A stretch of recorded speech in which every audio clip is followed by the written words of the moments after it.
पूजा की शुद्धता और श्रद्धा से जुड़ा एक बहुत महत्वपूर्ण पहलू है नहाना। हिंदू परंपरा में आमतौर पर ये माना जाता है कि पूजा से पहले नहाना चाहिए ताकि शरीर और मन दोनों ही शुद्ध हो सके। विशेष रूप से सुबह का समय पूजा के लिए उत्तम माना जाता है क्योंकि इस समय वातावरण में पवित्रता और ताजगी होती है। जब हम सुबह नहाते हैं तो ये न केवल शारीरिक शुद्धता को सुनिश्चित करता है बल्कि मन भी शांत और एकाग्र रहता है, जिससे पूजा का अनुभव अधिक दिव्य और प्रभावी हो सकता है। अब सवाल ये उठता है कि क्या बिना नहाए पूजा की जा सकती है?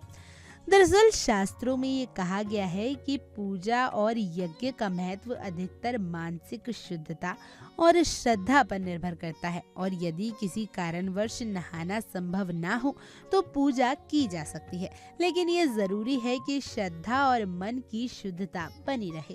अगर शरीर की शुद्धता के बिना पूजा करने की आवश्यकता आ जाए तो व्यक्ति को किसी शुद्ध स्थान पर बैठकर मानसिक रूप से पूजा के उद्देश्य की ओर ध्यान केंद्रित करना चाहिए।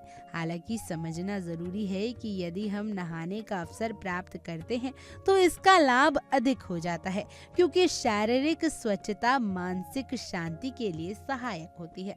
संभवतः ये पूरी प्रक्रिया इस पर निर्भर करती है कि हमारी श्रद्धा और उद्देश्य कितना प्रबल है।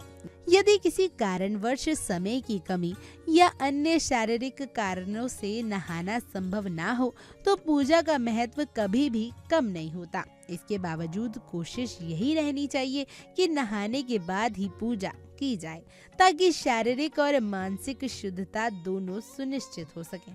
चलिए जानते हैं कि पूजा से पहले नहाने का क्या महत्व है।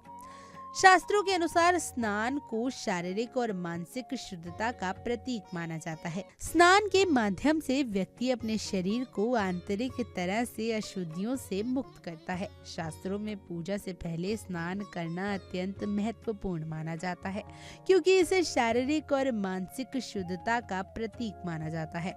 पूजा से पहले स्नान करने से व्यक्ति अपने शरीर और मन को आंतरिक अशुद्धियों से मुक्त करता है, जिससे पूजा के समय पूर्ण शुद्धता प्राप्त होती है।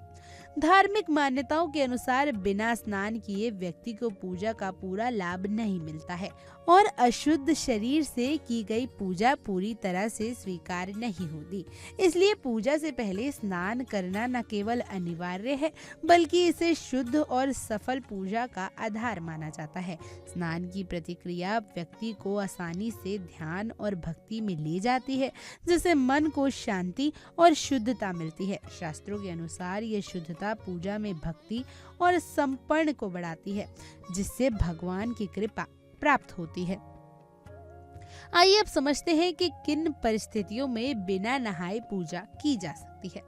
स्नान के बाद पूजा करने के लिए ये महत्वपूर्ण है कि आप किसी समय पूजा कर सकते हैं। अगर सुबह की बजाय रात में पूजा की जा रही है तो स्नान करना संभव नहीं है। ऐसी परिस्थिति में व्यक्ति हाथ पैर धोकर और मानसिक शुद्धता के साथ पूजा कर सकता है। और अगर किसी व्यक्ति के साथ किसी कारणवश अचानक पूजा करने का अवसर आ जाए और स्नान का समय ना हो तो भी व्यक्ति शुद्ध भावना से पूजा कर सकता है। शास्त्रों में ऐसी स्थिति को अपवाद के रूप में स्वीकार किया जाता है। पूजा के लिए शास्त्रों की माने तो इस अनुष्ठान में शुद्ध तन और मन के साथ संकल्प और भक्ति का अत्यंत महत्व है। कहा जाता है कि भगवान केवल भारी शुद्धता से नहीं बल्कि आस्था और भक्ति से भी प्रसन्न होते हैं। अगर व्यक्ति का मन सच्ची भावना से शुद्ध है और वह भगवान की पूजा में अपनी पूरी लगन के साथ लगा हुआ है तो भगवान उससे प्रसन्न होते हैं और पूजा का पूरा फल भी प्राप्त होता है।